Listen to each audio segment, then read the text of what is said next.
Hello, Assalamualaikum. Good evening. So, tonight, ito yung binili ko na prawns sa local market dito sa Macca. So, let's try this one. Hopefully, it would be nice. Let's start. Bismillah.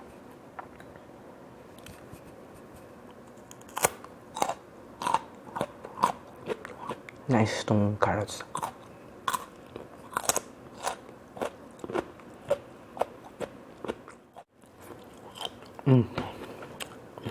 This is the prawns na nabili ko last time dun sa local market dito sa Macca.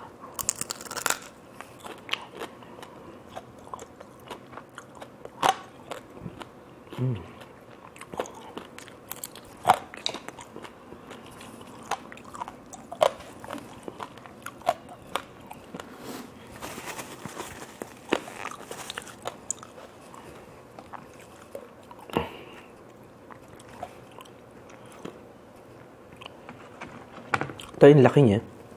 Malaki to. Super. Parang palad ko lang. Ganito siya kalaki. Almost the size of my palm.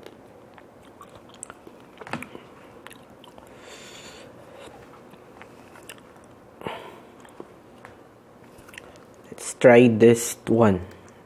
Tinanggal ko na yung head niya. And I just grilled this one. Then I put salt. Kasi nakita ko dun sa mukbang ni Dorothy. I think yes, kay Dorothy yun. She just grilled it in the, salt.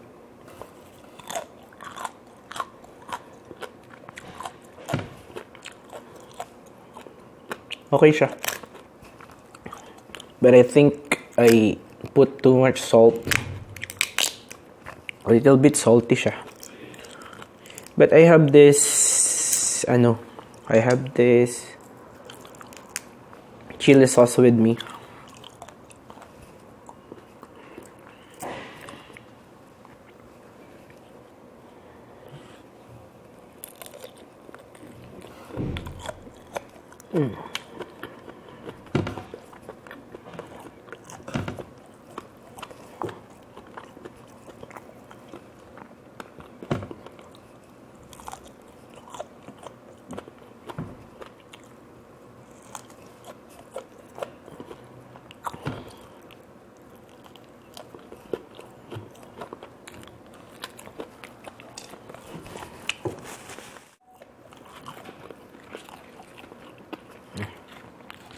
For sure, kung nasa Jeddah ako, yung isang ka-flatmate ko doon, isang senior ko, masasabihan na naman ako sa salt. Kasi mahilig ako sa salty foods actually. Sweet and salty. I love those food.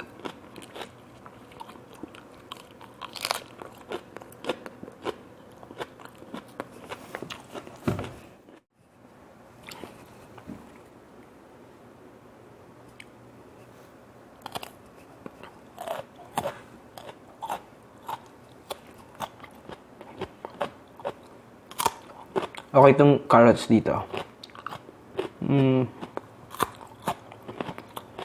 Dati actually I don't like na carrots. Ayoko nun. Nung college ako nun, nalala ko pag pupunta kami ng Jollibee. Di ba mayroon silang soup doon?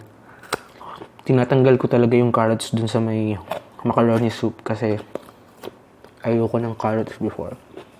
Pero nung nagka-edad na ako, kumakain na ako ng carrots, na-enjoy ko na siya. Look at this one.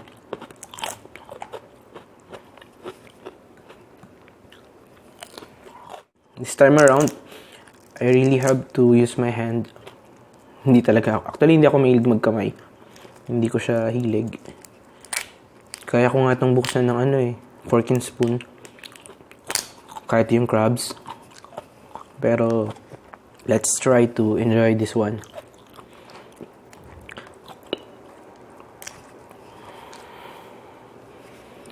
Speaking of kamay-kamay, actually sa Islam, this is a sunnah to use your hand while you're eating. it should be practiced. One time, naalala ko nun, yung mutawa namin kaibigan, nagyaya siya sa isang restaurant early in the morning. So, yun, yung in-order namin dun, nagkakamay talaga sila. Hindi ko talaga hilig yung magkamay. So, tawa ng tawa yung kaibigan ko. Kasi, alam niya hindi ako nagkakamay. Basta tuwang-tuwa lang siya. And then one time, what he did, nagkamay din siya, tapos nung puro gravy yung kamay niya, nung kaibigan ko, inpahid niya dun sa kamay ko yung gravy. So, wala na akong magawa. Umalis ako ng area. Nagugas ako ng kamay dun sa CR. Tapos yun, sabi ko na dun sa kaibigan ko na, sorry po, meron kasi akong disorder sa pagkakamay po. So, may hand washing disorder ako na frequently ako naghugas kamay. Kaya mapapansin nyo po, dry yung skin ko.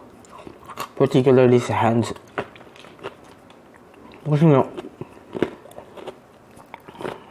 lagi ako nagsasabon ng kamay. Kasi may mahawakan lang ako or whatever.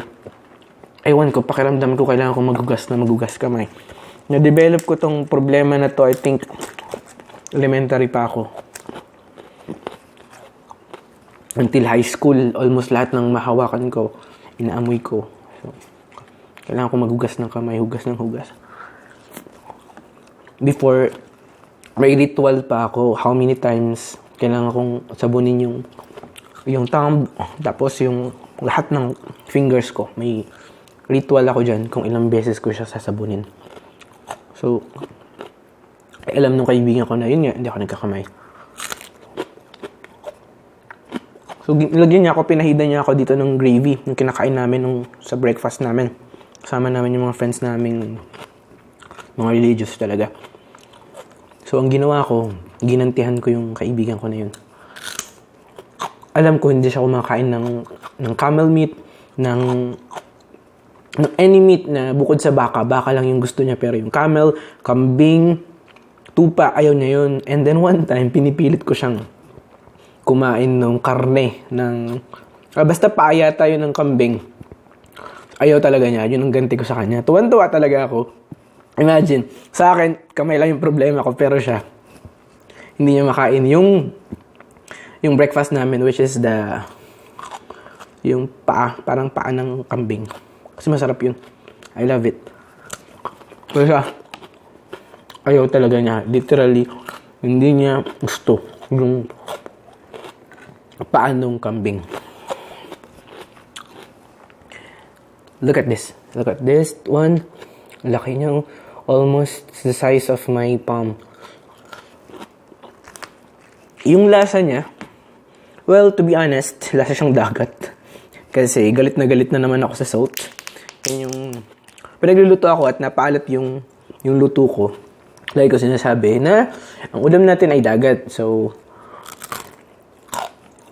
it means papakainin ko na naman sila ng maalat na food.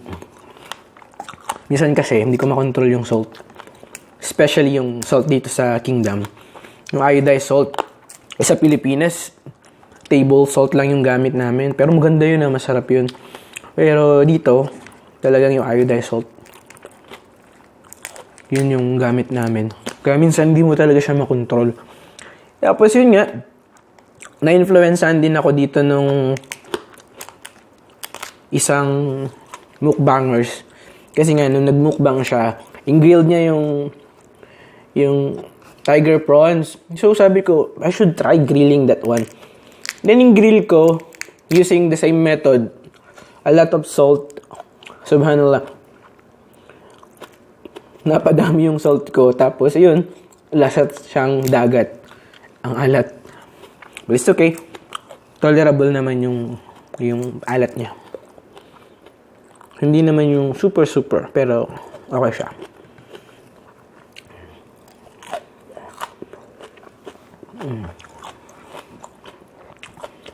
Hindi na ako komportable kasi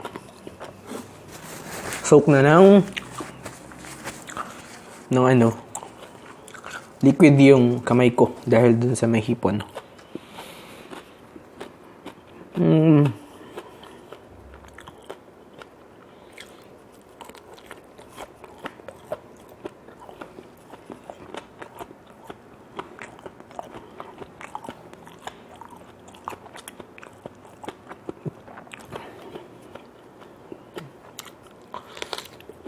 Ang laki niya. Imagine this one. Binalik-balikan ko pa talaga siya dun sa market kasi I tried to canvas sana kung saan yung mas mura. Unfortunately, yung price range niya nag-range sa around 55, 60, 65, pero mostly 60 reals per kilo yung prawns dun sa local market dito. Pero okay man siya. Enjoy mo naman.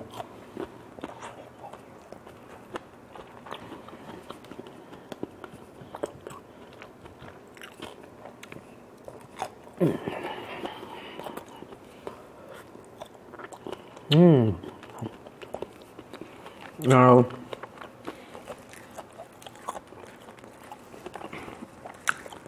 kamay-kamay. Sarap. Diba?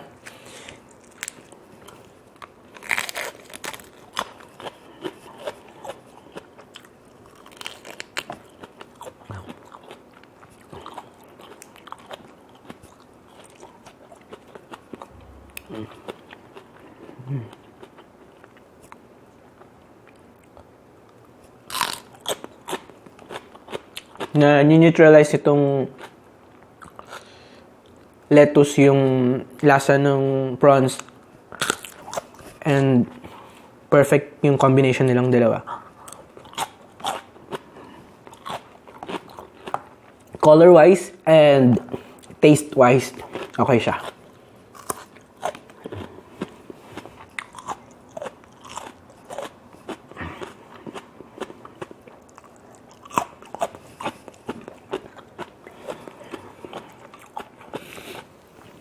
Laki oh. See this? This is absolutely colossal.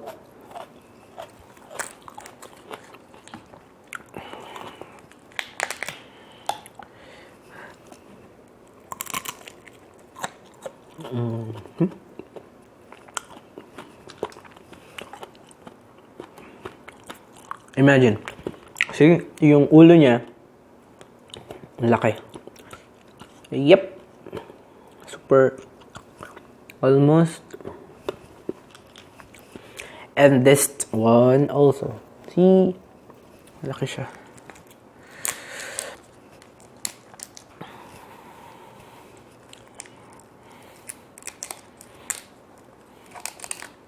Ayan. Kinarir ko na yung pagkakamay ng sobra. Hugas na lang ako mamaya ng kamay. But for sure, multiple hugas to.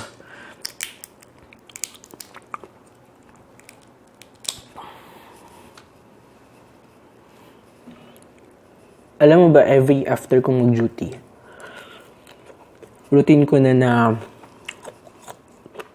pagdating ko ng bahay, hugasan ko yung kamay ko. Sometimes yung cellphone ko, hinugasan ko rin siya. I mean water, wina-wipe ko ng soap with water. Susi at saka relo, I do that actually. And the sad part in this video, nalobat yung gadget ko. So, nagbigay notification, lobat na siya. I don't know kung hanggang saan tatagal to. Best of luck.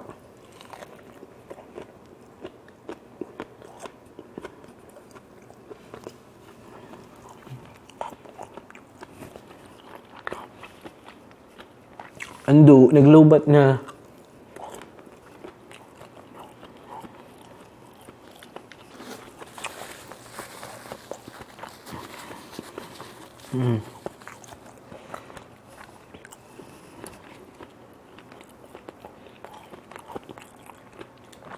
Hintayin ko na lang mag-roll matapos tong pag-roll ng camera. Hindi ko na siya makonect sa charger.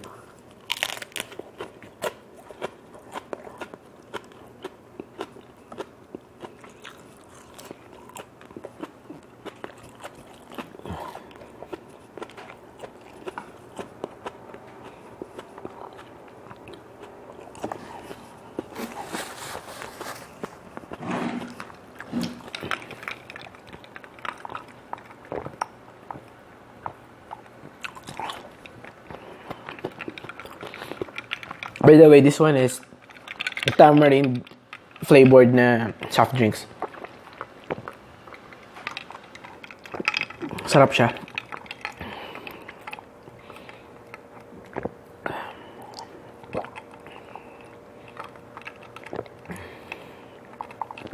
Thank you for watching, guys.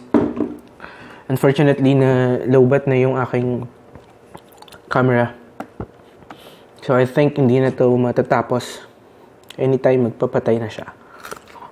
Yun yung problem. I forgot to charge.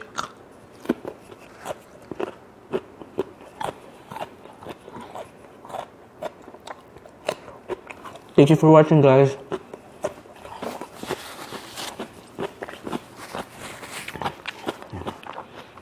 Ang saklap na.